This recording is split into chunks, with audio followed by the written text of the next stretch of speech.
I love this look of layered colors, and today I'll show you my exact techniques for building rich surfaces with layered colors. In my live streams, I see that there's a big misconception that the way that I start a painting is just completely random and I just adjust it on the fly.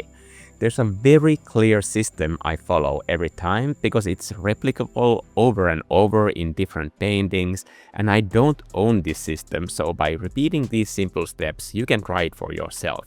And whether you adopt all or part of these techniques, any of them will fit into your workflow no matter what your normal painting style is. I'm going to simplify Brush Studio and show exactly which brush settings matter, how to adjust them, and how to get that beautiful crunchy textured look in your art as well. So let's jump in. Colors are a big part of this, and you can steal my palettes by screenshotting these right now. Trust me, I'm going to explain the logic behind these palettes in a bit, but first let's get your brush working. So our main goal is color layering. In traditional media, the colors can show through layers, but in digital format, for previous layers to matter, we need these tiny gaps in your brushstroke to show what is underneath. This texture comes from grain, and you can find your grain and its settings by tapping the brush and going to the grain tab here.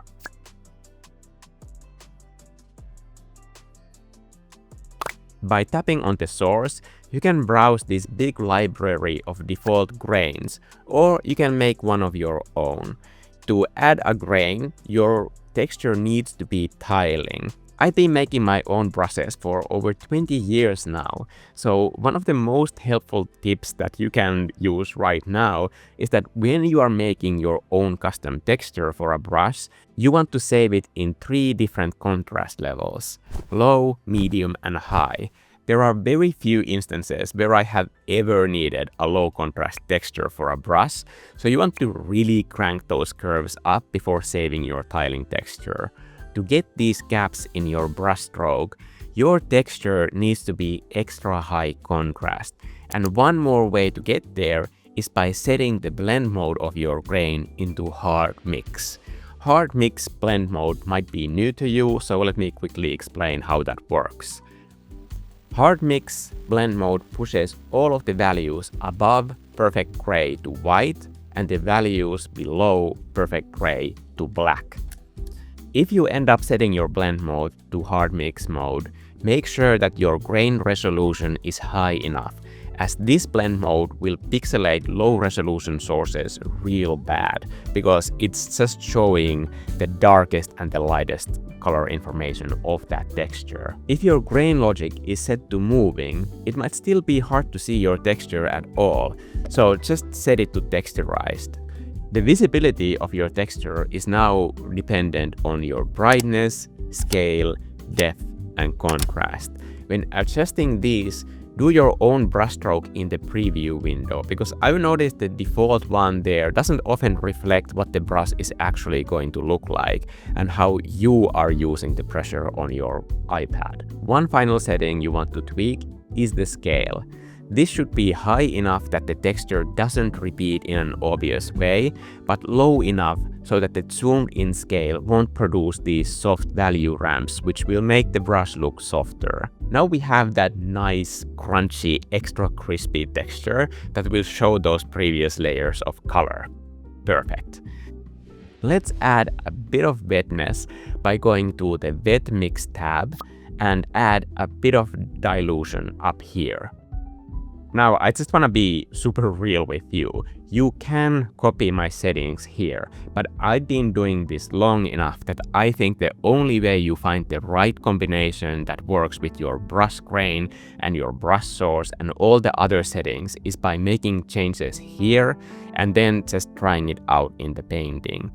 You are going to need to test it before you find a combination that you are happy with. This is literally why my brushes take so long to make, and I don't want to mislead you into thinking that this step is fast.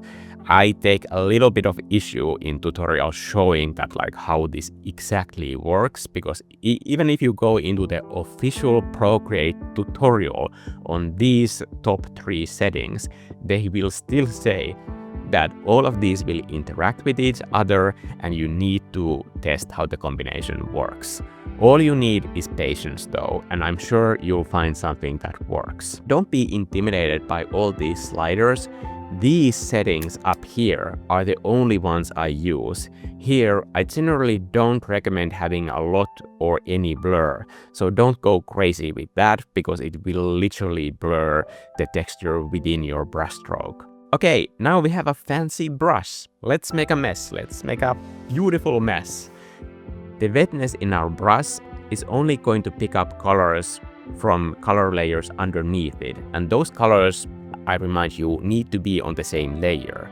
So for that reason, dark desaturated colors are a safe base to start from. As we build more layers of color, my general logic is to go from dark and desaturated to lighter and more saturated colors. That means that I often paint a darker version of the painting that I intend to finish with. In my opinion, this workflow is a lot faster than working from light to dark, because if you darken an already light and saturated color with a darker desaturated color, they will easily start looking dirty and smeared. So at least in my personal opinion, that's not the look that I want to have. Whenever you want to get bright, unblended colors, just make a new layer. Remember that that mixing function will only happen if you're painting on the same layer as other colors. As we build towards lighter colors, don't be afraid to put in variations of those colors. You can build towards the right hue slowly, and you don't need to get them correct right away. In fact, the way that I paint, I sometimes slap in variations that are quite different, but I make sure that they are in the same value range that I'm aiming for, just to make this base texture more rich and vibrant, because it's gonna be showing through those little gaps in the final version. Since we have that grain texture on the brush, you can vary the strength of your brush strokes and play with that gritty texture on your canvas. See how this section over here is just the texture of the grain instead of a transition colors or a blur. Just the optical blending here in the corner is telling that the painting is over. There is a lot of detail, but it's not interesting detail, it's just texture. A textured light touch can be a more interesting way to treat your surfaces than cleaning up everything as you go. And this can be an easy way to kind of like see where and how the colors will blend and interact with each other. So I recommend having fun with this because there's really no right way to do this. Once you're comfortable with the control over this technique, you can even start planning ahead several steps how the color layers are going to stack up in the final painting.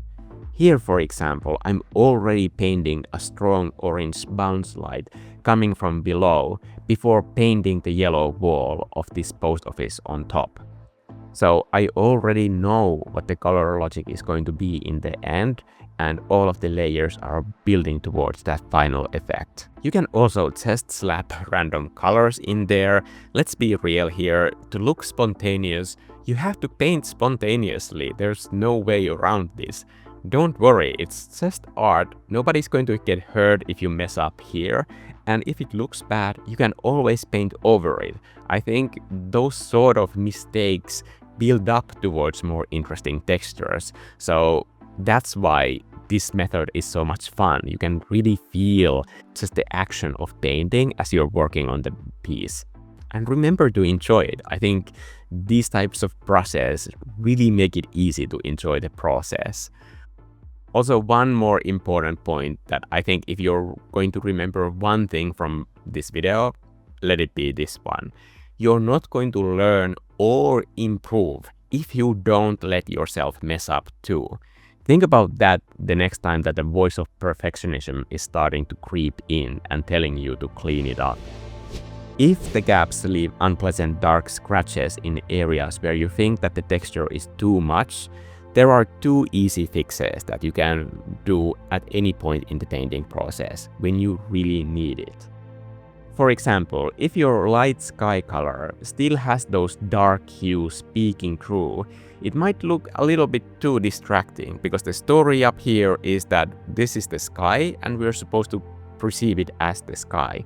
These dark dots, in that case, they are not just texture, they're actively making it harder for us to understand what this surface is.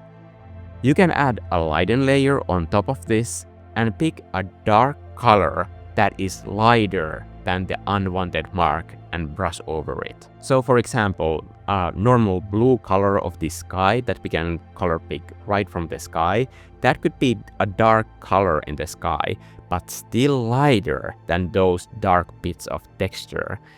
And as we brush over it, we get to keep that nice texture just as sharp as before, but bring it into value range that fits your subject. The same goes for unwanted light scratches that can be erased while maintaining the texture with a darken layer. Just pick a light color. Again, it's easier if you just use the colors that are already on your canvas. Pick a light color that is darker than the texture that looks distracting, and then just brush over it. The texture will be there, but the value range will make your subject more understandable and easier to read. It's important not to get too crazy with controlling the chaos. Think about it like you're learning to work with these random elements instead of working against them.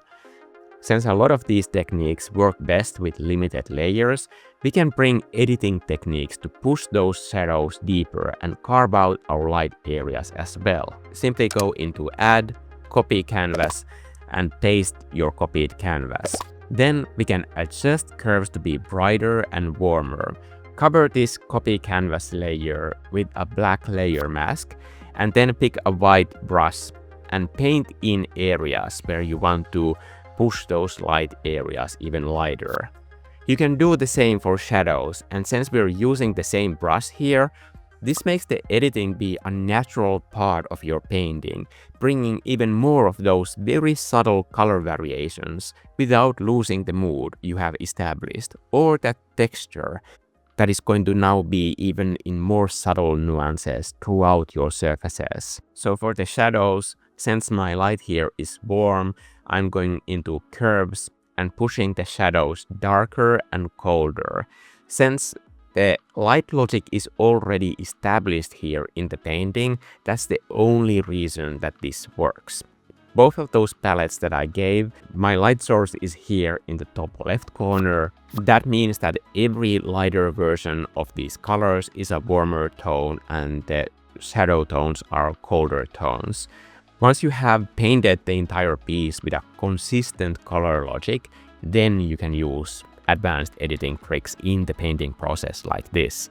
Otherwise, they will not work. I can't emphasize this enough. So whenever you are creating a palette or just like choosing colors to block in colors, you already need to decide your light hue at that point. When you're working on a painting like this, I recommend working on the entire canvas all at once.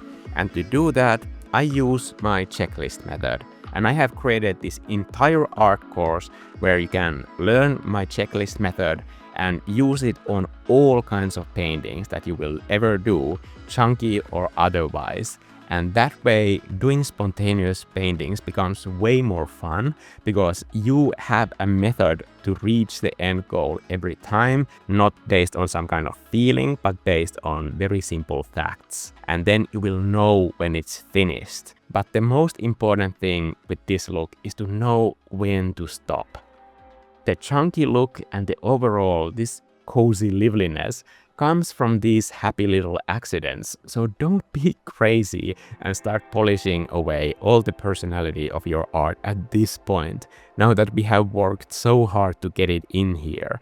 These techniques add a level of unpredictability in the process, and at least to me, that makes the act of painting way more fun instead of telling the painting what it needs to be. This teaches you to react and engage in conversation with your creativity, and it's always an adventure to see what you two can create together. To me, it's always a great reminder that I don't need to be in charge. I can just help the painting to be what it wants to be.